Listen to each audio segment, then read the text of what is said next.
Many seniors think memory fades because of age, forgetting names, losing words, walking into a room and blanking on why. But what often feels like aging is something else entirely. It is unused brain circuits, emotional disconnection, and lacking daily mental engagement that dims recall. But finishing this episode will give you the solution, because just a few minutes a day done the right way can begin turning those lights back on. Welcome to the Senior Health Podcast, where science and lived wisdom come together to help you age with strength and clarity. Today, we're exploring how memory loss after 60 isn't always permanent, and how small, meaningful tricks can reignite your brain's ability to remember everything. Because a 2022 review in Frontiers in Aging Neuroscience found that memory decline often starts long before most people realize. Yet very few retrain their brains to stay sharp, and waiting can cost you more than just forgetfulness. So sitting across from me today is someone who's helped thousands of seniors remember who they are, not with gadgets, but with time-tested tricks you will learn in this episode. He's over 100, Japan's oldest practicing doctor. Welcome back to the show. Thank you, John. Most seniors think memory loss happens only in the brain. But in truth, memory is a full body process. It's shaped by our breath, our movement, even our posture. And when any part of that system weakens, memory starts to flicker. That honestly stops me in my tracks, because it makes perfect sense. We talk about brain games, supplements, even crossword puzzles, but almost never about how memory relies on the body staying alert, responsive, and engaged. Exactly. And that's the real danger. For decades, we've treated memory as something purely mental, separate from the body. But the brain is never silent. It's always listening to motion, rhythm, and touch. And when those signals fade, memory starts to drift. Names vanish, focus slips, and people begin to doubt their own minds. So you're saying memory doesn't fail because the brain gives up, but because the signals that feed it start shutting down. Yes, so in this episode I'm going to guide you through 3 simple tricks that take just minutes, but can start rewiring how the brain remembers. And these aren't complicated either. Even after 70 people can do them right. Yes, for anyone, they reawaken clarity, boost recall, and help restore confidence in the mind. But only if people watch this whole episode, because being able to combine these 3 tricks is key. You know, that reminds me of a 74-year-old retired teacher who came to see me. She said names were slipping during conversations. This was someone who used to memorize full lesson plans without a calendar. But lately, her mind felt foggy, like watching life through glass. We started a simple morning memory ritual, just a few focused minutes each day. By the second week, something shifted. Words came easier. Faces felt familiar again. It was like the fog had lifted. That's exactly it. The memories never leave. They just need the right spark to come alive again. So let's begin with the very first part of this process. Doctor, how can someone, even after 70, literally force the memory to remember everything? John, when a person says, "I can't remember," what they really mean is, "I stopped exercising my memory." The brain is not a storage box, it's a living muscle. And like any muscle, it grows weaker when neglected and stronger when challenged with care. That feels like a radical way to think about memory. Most people imagine it as a file cabinet. You either have the file or you've lost it forever. Exactly, and that image is misleading. In truth, memories never vanish. The connections simply go silent. I've seen 90-year-olds retrieve childhood songs the moment they practice mindful recall. It's not magic, it's neuroplasticity responding to attention. So the act of searching itself, just trying to remember, is what trains the brain. Yes, That search lights up entire neural networks. The effort creates what neuroscientists call synaptic friction, a spark that strengthens circuits. The harder the brain works to find a memory, the more permanent that pathway becomes. That's fascinating. It makes me think how often we avoid that friction. We reach for our phones the moment something slips.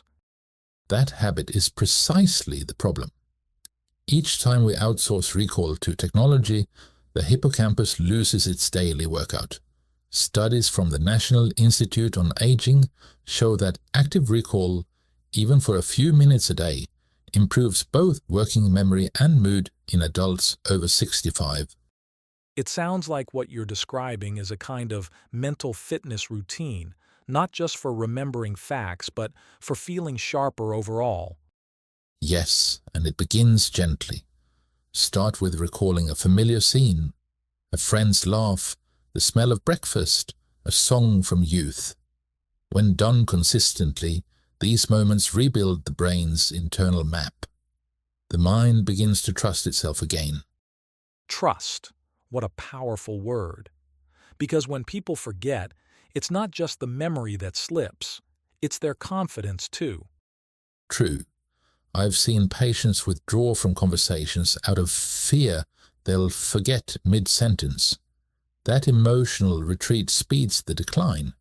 But when they experience one successful recall, even of a small detail, the joy itself becomes fuel for recovery. It reminds me of watching my aunt after her stroke. She couldn't remember the names of her plants for months. But one day, while watering, she suddenly said, "That's my hibiscus." It was such a simple word, but it lit her up. You could almost see her energy return in that moment. That's when I realized memory isn't just about data, it's about identity. And I guess that's where we should go next. How can someone actually start that daily practice you mentioned, that morning awakening of the brain? The morning awakening begins before you even open your eyes. In those first few moments, your brain enters what scientists call a plasticity window, a short phase when neural pathways are most willing to change.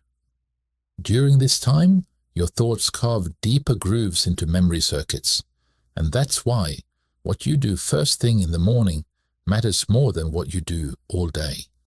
So those quiet seconds before we even stand up are like free training time for the brain? Exactly. When you stay still for a moment, breathing slowly and recalling even 3 simple memories from the day before, you're giving your hippocampus, the mind's library, a gentle workout. It's a signal to your brain that you still want to keep those lights on. I like that image, the lights turning back on. But what if someone wakes up anxious or their mornings feel rushed?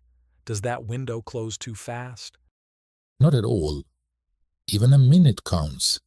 The key is intention, not length.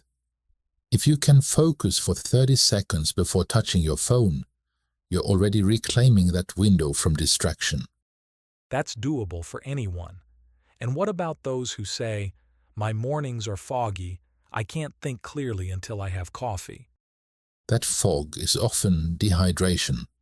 The brain is almost 75% water, and during sleep it loses moisture. Drinking a glass of room temperature water right after waking restores circulation and mental sharpness. Japanese clinicians have studied this for decades, noting better attention and recall within a week of consistent hydration. It's remarkable that something so small could make such a big difference. Small but repeated. That's what matters. Every day you perform this ritual, you teach the brain that the morning is for organization, not overwhelm. Over time, that becomes automatic, like brushing your teeth. And what about people who struggle to remember what to recall? They might say, "My days are all the same." Then start with sensations instead of events. The smell of breakfast, the sound of birds, the color of the curtain. Sensory details are stronger entry points. for the aging brain because they activate multiple regions at once. It's almost like building muscle memory for the mind, training awareness instead of forcing memory. Precisely, John. The more you notice, the more you remember. Observation keeps the hippocampus young. When you treat your surroundings as something worth noticing, you tell your brain that life is still worth recording. That feels powerful, because what you're describing isn't just remembering, it's rejoining life itself. It's about waking up to the world again, one breath at a time. And I want to unpack that even deeper. How does this gentle morning awareness evolve into something more active, something that truly trains the brain to find forgotten memories on its own? The brain remembers best when it's invited to search, not when information is handed to it. That process is what I call forced recall, asking your mind to walk through its own corridors without a map. Each step you take in that search reawakens neural circuits that may have been quiet for years. That sounds almost like exercise, not lifting weights, but lifting thoughts. Exactly. And just as muscles need resistance to grow, the brain needs a little friction. When you struggle to recall a name or an address and refuse to give up, you are teaching your neurons to reorganize, to light up again. But what if someone feels frustrated when they can't remember? Doesn't that stress make it worse? Only if they interpret the pause as failure. In reality, that hesitation is the work itself.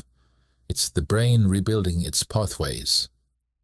Studies from the American Journal of Geriatric Psychiatry show that mild recall effort improves long-term memory formation by nearly 20% in older adults. That's an encouraging number. What kinds of things should people try to recall to trigger that effect? Start with details tied to your senses. The taste of your first morning coffee, the street you lived on at 20, or a favorite childhood meal. These specific anchors activate emotional and sensory regions alongside memory centers, making recall far more efficient. It's amazing to think that the act of remembering can change the brain physically, almost like cleaning dust off old shelves. Yes, and the more often you revisit those shelves, the less dust gathers. With consistency, forgotten memories begin resurfacing on their own, sometimes during simple moments like cooking or walking. The mind learns to stay awake, even when you're not trying. I love that image. The shelves clearing themselves because the brain finally trusts that someone will visit. It makes me wonder, though, can we make those visits even stronger by connecting memory to emotion, to feeling, not just thought? That's exactly where memory becomes alive again, John. Emotion is the electricity that seals a memory in place. Without feeling, information is written in pencil, easy to erase. With emotion, it's engraved like stone. So the key isn't just to remember facts, but to feel them again. Yes, because emotion activates the amygdala, the brain's emotional core, which then strengthens the hippocampus. When both work together, memories stop fading. That's why a familiar song or scent can bring back an entire scene in an instant. It awakens both feeling and recall. That explains why my mother used to tear up when she smelled her late husband's cologne. It wasn't sadness alone, it was memory returning through scent. Precisely. Smells, sounds, even textures are powerful triggers because they bypass logic and go straight to feeling. Japanese studies on olfactory therapy for seniors have shown measurable improvements in cognitive scores simply through daily exposure to comforting scents like citrus or lavender. So emotion becomes the brain's glue, but can that work with positive and negative feelings alike? Yes, both. Joy, gratitude, even sorrow, all can strengthen recall if processed consciously. The brain doesn't choose a good or bad, it records intensity. What matters is awareness, feeling the moment without letting it spiral into distress. That's such an empowering way to think about aging, that our memories aren't disappearing, they're just waiting to be felt again. And maybe that's the bridge to something even deeper, how emotional connection and gratitude can keep the mind young, not just the memory strong. When memory begins to return, the next step is to protect it through daily habits that keep the brain nourished. Sleep, hydration, calm, and movement all act like gardeners tending a fragile seed. If one is missing, recall with us even when the mind is trying its best. That's something people rarely connect, that forgetting might come from exhaustion, not age. Exactly. During deep sleep, the brain clears waste proteins that interfere with attention and memory. Skipping rest even for a few nights can mimic mild cognitive decline. And for older adults who wake often at night, is that damage already done, or can recovery still happen? It can absolutely recover. Studies from the National Center for Biotechnology Information show that improving sleep hygiene, darker rooms, steady routines, limited screens, reverses much of that fog within weeks. The brain responds quickly when it feels safe again. You mentioned hydration earlier. Does it keep playing a role beyond the morning ritual? Yes, throughout the day. Even mild dehydration, just 1 to 2% loss, can reduce attention span and working memory. That's why I advise small, regular sips rather than waiting for thirst, especially for those on medications that increase fluid loss. I've noticed some seniors limit water to avoid nighttime bathroom trips, but maybe that trade-off costs them mental sharpness. It often does. The trick is timing. Hydrate more in daylight hours, ease up in the evening. The goal is balance, not deprivation.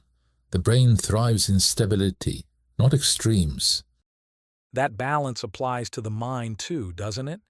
We live surrounded by constant news, noise, and notifications. It's like our brains never get a moment of silence. You're right. Mental clutter drains the same resources that memory needs. Moments of quiet, watching clouds, listening to birds, reactivate the parasympathetic system, allowing recall and focus to return naturally. It reminds me of my uncle who moved to the countryside after retirement. Within months, his forgetfulness eased, not because he took supplements, but because his days slowed down. He gardened, walked, and talked to neighbors again. His mind found rhythm. It makes me think the final piece of this puzzle isn't just quiet, but connection itself, how being with others keeps memory alive. Connection is what keeps the mind young. Each conversation, each shared laugh, stimulates not just memory, but empathy. The brain thrives on human presence. It learns faster when it feels seen. That's beautifully put, and it's something we all forget, how isolation doesn't just break the heart, it dulls the mind. Before we wrap up, could you leave our listeners with a one-liner they can carry into tomorrow morning? Of course, remember this: a mind that connects remembers. When you reach out, you light up the parts of your brain that keep you alive inside.